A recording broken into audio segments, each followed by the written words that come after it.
let's talk LEDs.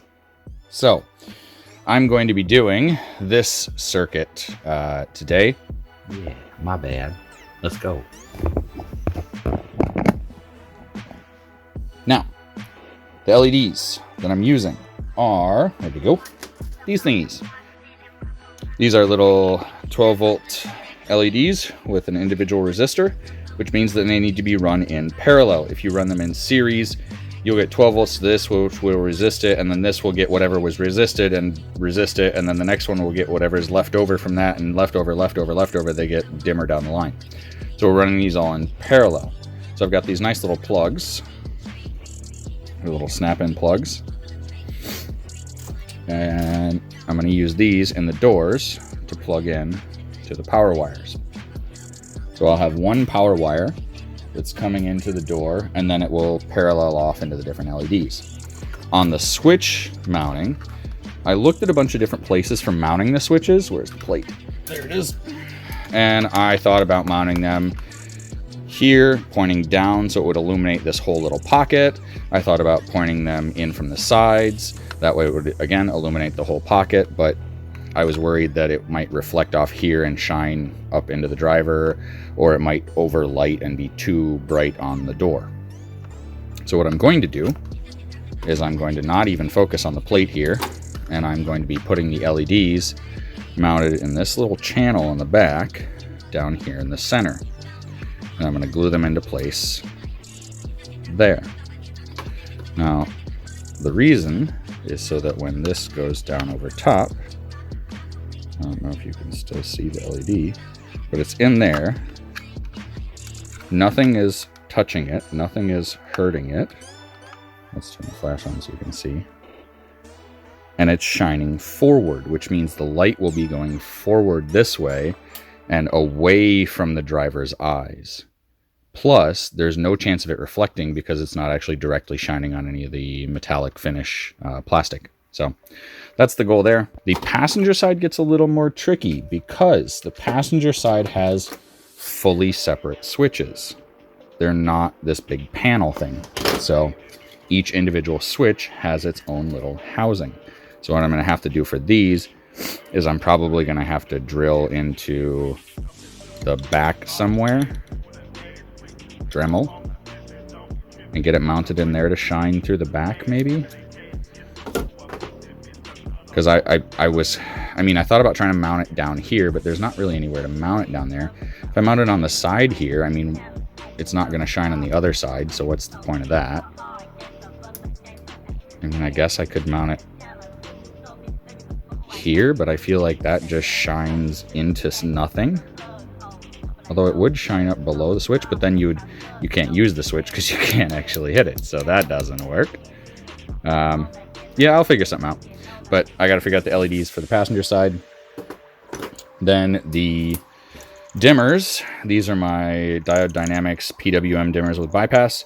These are going to go in the glove box for now. I want to figure out a way to mount these with some sort of glued knob to this. But because they're so fragile and movie, I don't trust glue and whatever pressure is on that to not break it. So those are going to go in the dashboard for now until I figure that out. And then I've got these LED strips. These things are pretty sweet. And these are going to go in the footwell lighting. So they're going to run off of bypasses in the glove box, and then I'm going to run two of them under the center console to the under the driver's and the passenger seat, and I'll run the other two under the dashboard.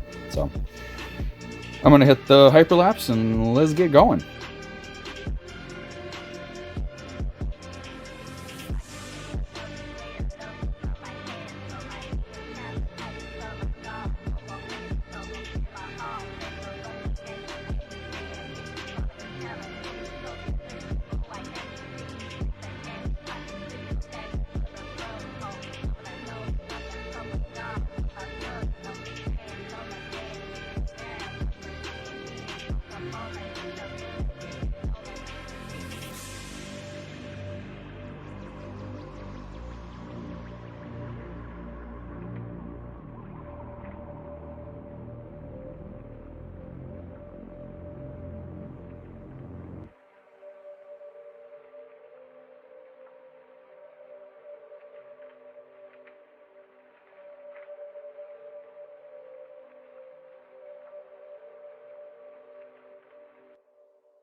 All right, quick break time here. These are the PWM dimmers. They are adjustable via these little tiny flathead screws. Oh my god, you can barely even see them. Yeah, that's how tiny they are. So I got to figure out a way to adjust those easily. But these are going to go in the glove box. I will label one of them for the floor lights, one of them for the control lights. Here's my signals. So one of these will come from the dome lights. The other one will come from a no contact single pole double terminal relay that will basically give it bypass to have full power when the headlights are off, and as soon as the headlights turn on with the auto sensing headlights, all of the door control lighting will then dim, so at night it won't be super bright. Right here I've got that's not good. That's not good. This wire is supposed to go in there and be attached to one of those, so I'm gonna have to fix that. But here's a ground connection for the powers, and then both of the powers go into separate plugs here. One of them will be for the floor lighting, one of them will be for the LED door controls, and that's pretty much it. Got two LEDs mounted, one back there facing forward and one up here facing backwards, so that's going to light up these 4 switches. Then I've got a plug off here. I've got 2 more LEDs off of this harness, and these 2 are for one of the door levers, and this one is for these 2 switches here. So that's the last of that. Excuse me. Passenger side, we've got an LED going through there, which shows off at the it's really hard to see back in there. And then we got an LED on this one, which is actually drilled up under the thing.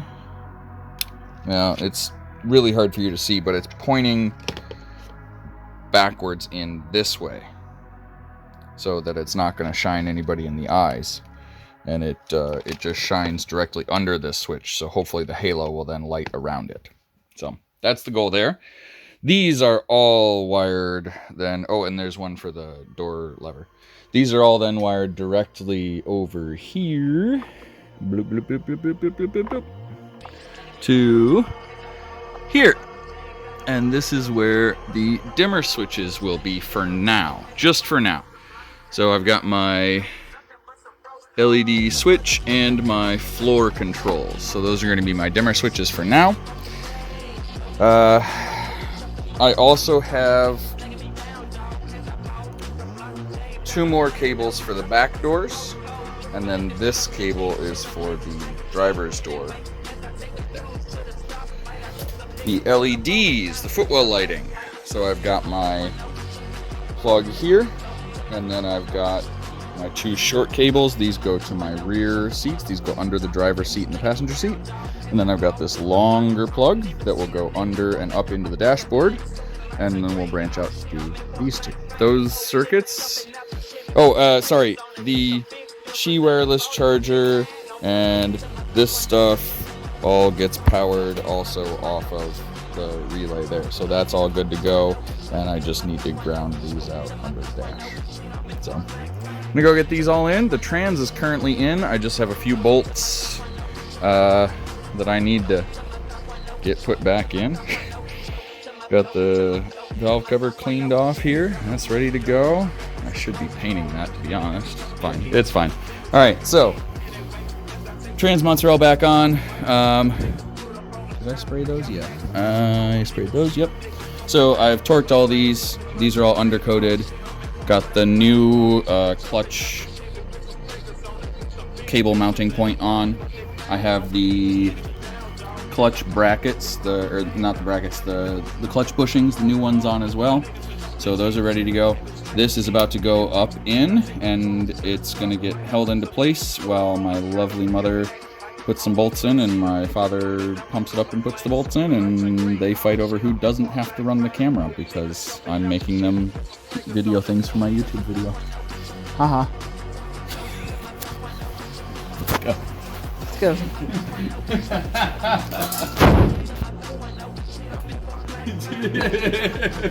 Okay. Just straight up, what the hell? Let's go ahead and lift it up. Okay, I'm gonna start pumping. Does it need to move closer to the engine? Yep.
Well,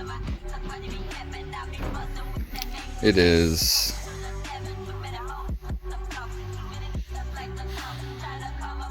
3:30 in the morning, and I'm giving up, calling it quits.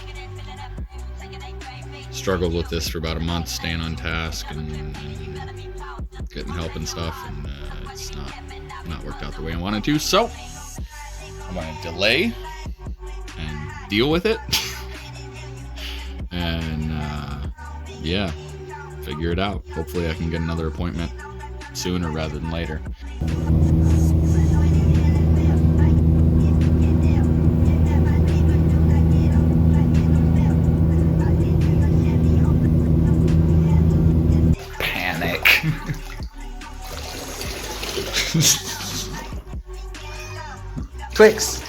Twix, you're okay.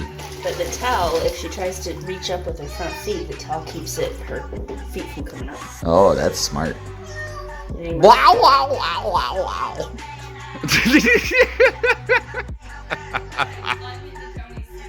No, don't climb into my suitcase. Come here, I have a towel, Twix. She's like, F off and die. It's okay, Twixie. Here, there's a towel. All right.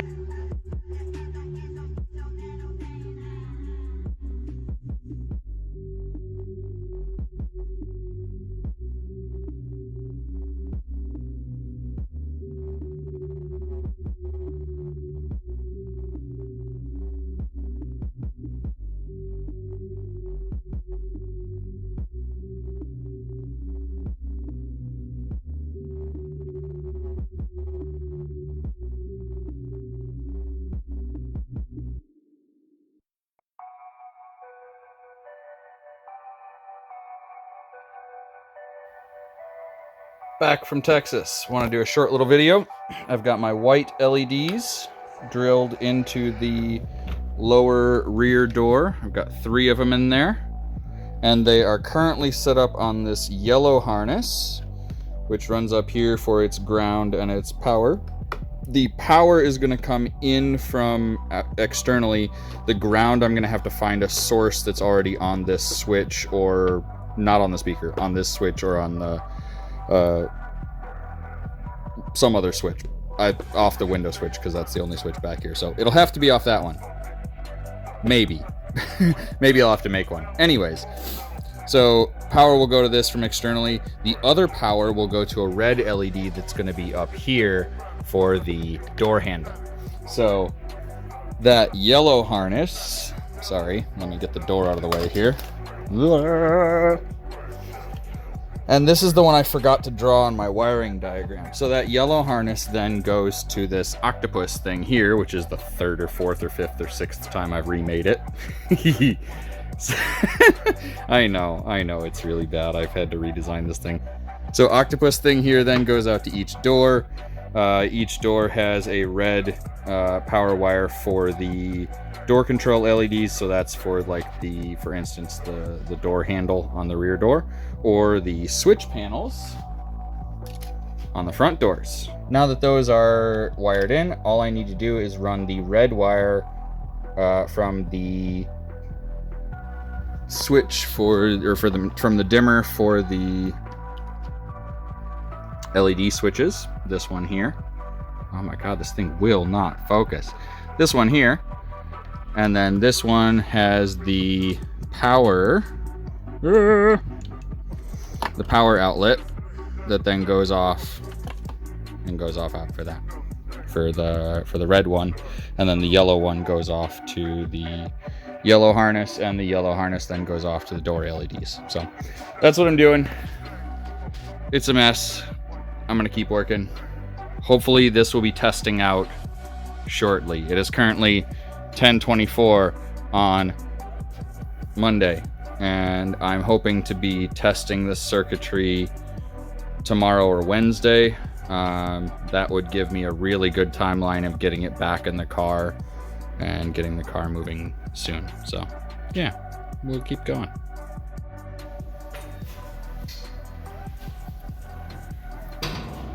What are you two doing? We got a cameraman and we have a movable tripod. That's what I'm going to call him. And we have a functioning test circuit. Mostly. Let me run you through. So, come on over here. We've got currently our ground for all of our relays. So both of the relays, the black wires here. Oops, I just turned that off by unplugging that. That's not a switch, so it's just kind of like friction in there. Don't touch. Black ground wires from the relays go to this central ground here. Everything else that's up in here is grounded to this central point, which currently is directly to the battery. Got positive power, as if it's from the ignition, to this blue wire, which this is the factory 12-volt lighter port from inside here, inside there. So when the ignition turns on, this turns on, and let's go over here, look down inside the top of this. You can see down in there that it turns on. Can you see that? Yes. So that's a voltmeter, and that's also 2 USB ports there. Then up in the front here, this one here, I've got a USB-C charging point and another USB charging point on a switch that goes on and off. These are QC3, so these are quick charging. Then I've got my dimming switches here. So I've got my floor dimmer switch and my LED switch dimmer. This is not currently hooked up because I need to get a opposite relay for it. Basically, I need it to have a signal when it's off, if that makes sense. So I need to do that. This is the trigger. I had these wired wrong. I unfortunately had the main power from the relays going to the high power all the time, which meant that they were bypassed all the time. But I should have had it going to the low power, these white wires, and the trigger for the bypass is these red wires here, and then the output is the other red. So currently, we've got our floor dimmer here. So take a look at the LEDs there. And I'm gonna twist the dimmer switch here. And can you see both of them at the same time? Hang on. Don't twist it, because it's gonna keep it landscape. Okay. Red light you're looking for is there. That's the blinking red light. That tells me it's recording. Yeah. Okay. Okay, go ahead and stop it. So, rearranged a little bit so you guys could see the LEDs at the same time. Here's our dimmer switch. And if I adjust this, they get brighter. And if I adjust it down, they get dimmer. So, this is set up to work when the ignition is on. I gotta tell you, I can't hold this up this high. Go ahead and lower it. That's fine. Yeah. You're still recording. Okay. It's fine. It's fine. So if I set these to, let's say, full dim, right? So let's say we're driving around and I want them set to full dim. However, when the door opens, you still want them to go full brightness. Is your finger covering the camera right now? Yes. It's okay. So when I'm driving around, if you got these at full dim, let's say it's nighttime, right? And you don't want them bright when you're driving, but you want them to light up when the door opens. That way you can find, whatever you dropped under your seat, your 80s Ray-Bans or your vaporwave shades or your heroin needles or whatever you do in your spare time. So if I open the door, boom, full bright. The nice thing is, if I have the ignition off, let's say I've got the door switch set so that when I open one of the doors or open the tailgate, the dome light goes on. This is currently set to get power when the doors get power. So I've got a short deal. I'm gonna piggyback in from the wiring harness. This is the wire that goes up the driver's side pillar. It's the yellow and red wire. Comes out of the driver's side left knee relay series. I think it's IA or EI1. There's a socket there. It's a red and yellow wire. So that wire gets a 15 amp 12 volt power direct from the battery when the dome light or the interior cargo light turn on. So I'm using that as my source of power because it's 12 volts, 15 amps. I'm running LEDs. It's not going to make a big deal. So I've got a short piggyback here. Factory one will go in here, will come out here. Then I've got a secondary one, which is going to go off to here. And this one is going to connect to this yellow octopus harness over here that goes to all the doors. The red wire here is for the door control LEDs for your switches and your door. The yellow one here, whoop, is for the LEDs and the ground exterior lighting at the bottom of the doors. So that'll get power there. The red will get power through there. Those will get grounded at the door from an existing power. The last one goes up here to the bypass. So if the ignition is off and the door switch is set so that the lights turn on when the doors open, even if the ignition is off, they still work. So this is full factory functionality based on the dash switch for the doors. Oh my god. It took like 7 iterations of this to figure this all out. And it definitely took a really annoying search for these PWM dimmers for LEDs. But if you need to do it, let me show you the packaging. Where'd I put the paper bit? There it is. These are Diode Dynamics PWM dimmers. Looks like that. Yeah, will this thing focus? It's No, is it not focusing? no. Go back. Yeah. There we go. Nope, no, it's not focused. Oh god. It's so angry. There. Okay. Yeah, so PWM dimmers, and don't do what I did when my friend Bobby explained it to me and think that the white wire is the bypass wire. It is not. It is your low power input. The red wire is your bypass wire. So, ta-da. There you go. Cool. Hit it. You done?